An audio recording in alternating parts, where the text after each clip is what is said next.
안녕하십니까. 광주 MBC 뉴스투데이입니다. 먼저 오늘의 주요 뉴스입니다. 80년 5.18 당시 계엄군이 여성들을 성폭행했다는 새로운 증언과 의혹에 대해서 정부가 진상조사에 착수했습니다. 6.13 지방선거 사전투표율이 예상보다 높게 나타났습니다. 첫날 투표율은 전남이 전국에서 가장 높았습니다. 더불어민주당과 민주평화당 지도부가 접전 지역인 목포로 총출동해 표심 잡기 대결을 펼쳤습니다.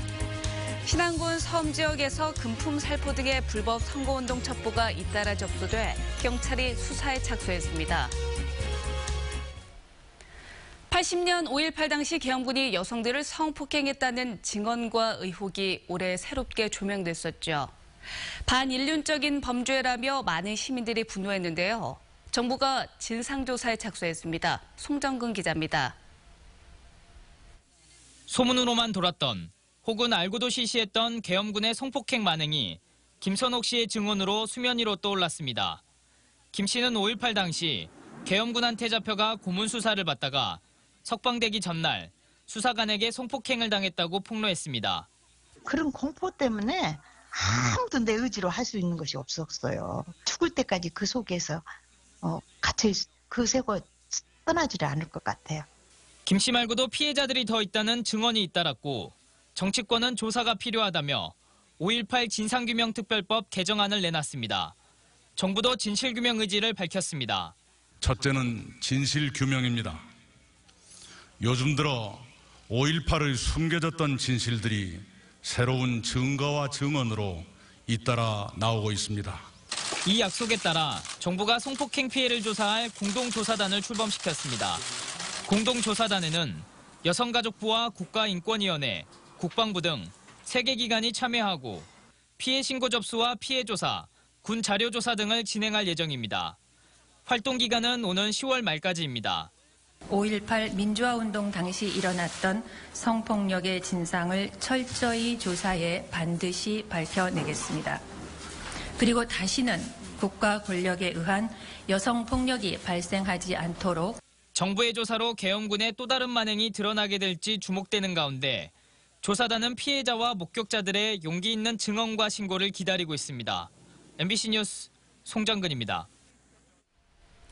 신안군 섬 지역에서 불법 선거운동 첩보가 잇따라 접수돼 경찰이 수사에 착수했습니다.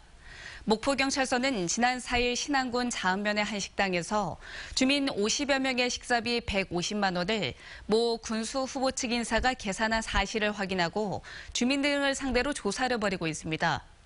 또 하이면에서도 금품 살포가 이루어졌다는 소문이 잇따르는 것에 주목하고 사실 확인에 나섰습니다.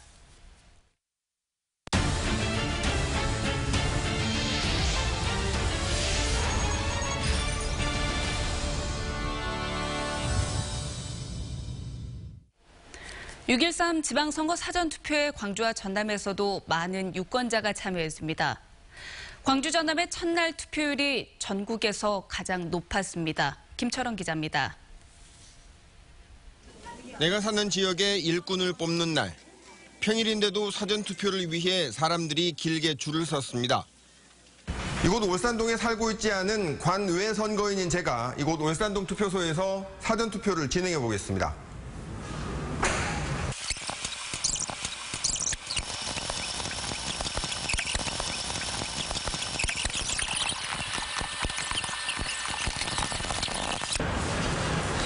여긴가요? 네. 8장의 투표지에 소중한 주권을 행사하는데 3분이 채 걸리지 않았습니다. 아무 데서나 투표할 수 있는 데다 6월 13일 하루를 온전히 벌 수 있다는 점 때문에 많은 시민들이 찾았습니다. 국가 미래 비전을 좀 따라가는 쪽으로 찍었습니다.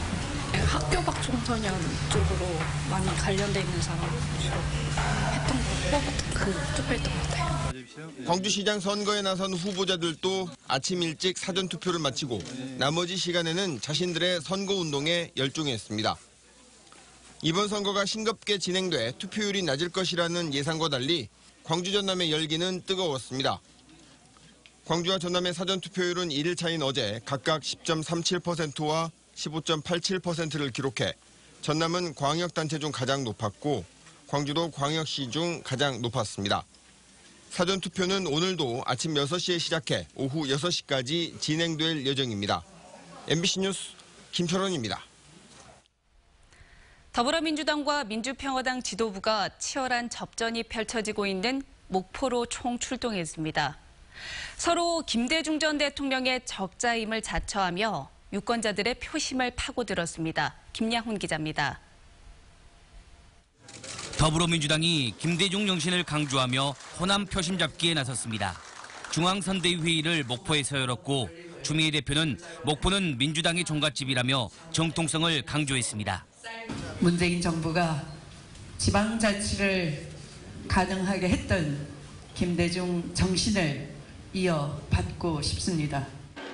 최근 호남에서 기초단체장을 중심으로 민주평화당 도전이 만만치 않자 민주당이 진정한 호남 적자라는 점을 부각시키기 위한 의미로 분석됩니다. 추 대표는 또 목포와 전남이 요구하는 예산과 정책에 대해 아낌없는 지원을 약속하며 민주당 지지를 호소했습니다. 민주평화당도 목포 김대중 노벨 평화상 기념관에서 선대위 회의를 여는 등 맞대결에 나섰습니다. 조배숙 대표는 정부 여당 견제 세력인 민주평화당에 대한 지지를 호소했습니다. 목포가 이 민주평화당의 바람의 진원지가 되고 있습니다. 목포에서 똘똘 뭉쳐서 바람을 일으켜주시고 전남이 평화당을 버리면 정부 여당은 전남을 버린다며 민주평화당에 대한 지지가 반드시 필요하다고 강조했습니다. 또 민주당은 과거 목포에서 선대위 회의를 한 적이 없는데 다급한 모양이라며 민주당 심판론을 제기했습니다. 민주당과 평화당 지도부가 목포에 총출동한 것은 김종식 후보와 박홍률 후보가 치열한 경쟁을 하고 있기 때문입니다. 선거대책회의가 끝난 뒤에도 각 당 지도부는 후보 지원에 나섰습니다. 더불어민주당은 목포 종합수산시장에서 상인들을 만나 지지를 호소했고 민주평화당은 노인복지회관에서 배식 봉사를 하며 유권자 표심 잡기에 총력을 기울였습니다. MBC 뉴스 김양훈입니다.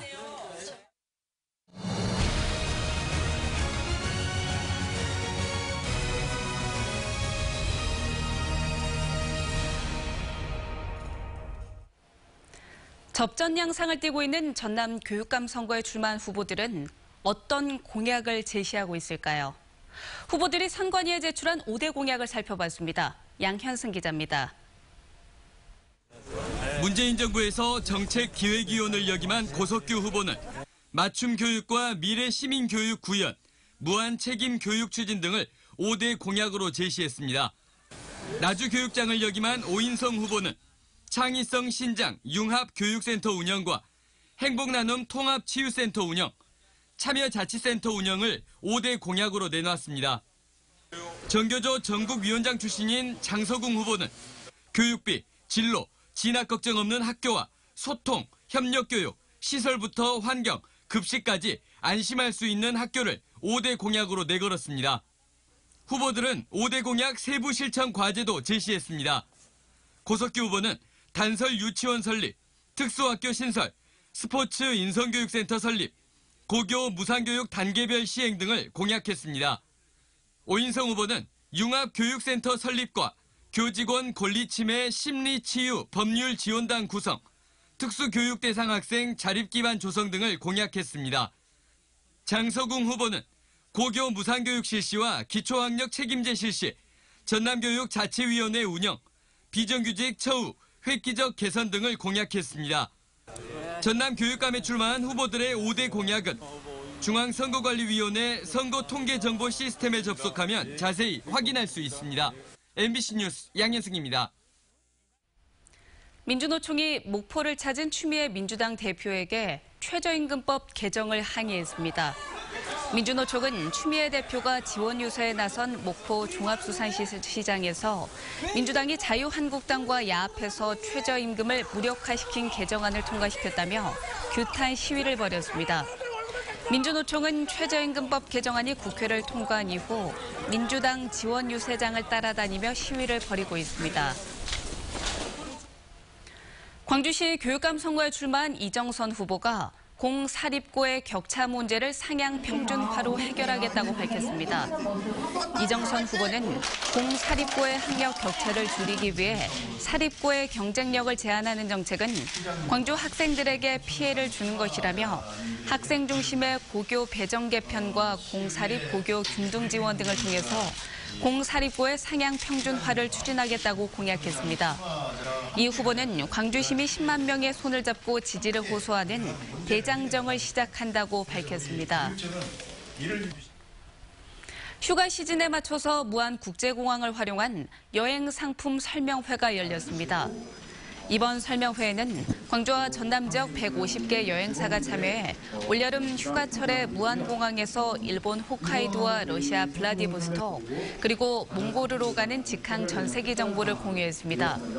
특히 중국과 동남아에 치우쳤던 여행 지역을 러시아와 몽골 등으로 확대하고 무안공항의 지리적 접근성을 살리는 마케팅 방안에 관심이 모아졌습니다.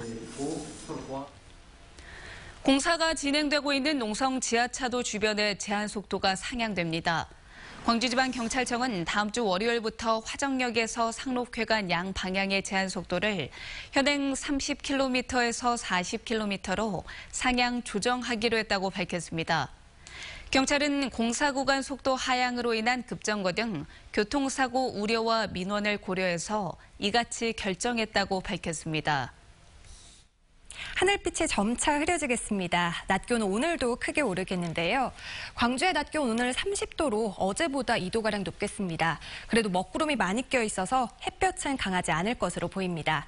밤부터는 서해안을 시작으로 비가 내려서 내일 새벽까지 이어지는데요. 광주와 전남 지역은 5mm 안팎으로 그리 많은 양은 아니겠지만 이 비로 인해서 내일 낮 기온 26도로 더위가 한풀 꺾이겠습니다. 내일은 바깥 활동하는데 한결 편할 것으로 보입니다. 오늘 오전에는 미세먼지 농도가 다소 높겠는데요. 오후부터 남해안을 중심으로 바람이 강하게 불고 밤에는 비도 내리면서 공기 깨끗해질 것으로 보입니다. 또 현재 아침 곳곳에 많이 안개가 끼어 있으니까 주의하시기 바랍니다. 현재 기온 광주가 18.3도, 장성 15.9도 보이고 있고요. 낮 기온 영광 29도, 담양은 30도까지 오르겠습니다. 목포가 27도, 강진 26도로 어제보다는 1도에서 2도가량 높은 기온 보입니다. 곡성과 구례가 29도, 순천 27도, 광양도 27도로 예상됩니다. 남해서부 먼 바다에는 풍랑 예비특보가 내려진 가운데 당분간 바람이 강하게 불고 물결 높게 일겠습니다. 또 전 해상에서는 천둥과 번개가 치니까 주의하시기 바랍니다. 월요일에도 소나기가 쏟아지면서 평년보다 낮은 기온 보이고요. 그 이후로는 맑고 더운 날씨 계속되겠습니다. 날씨였습니다.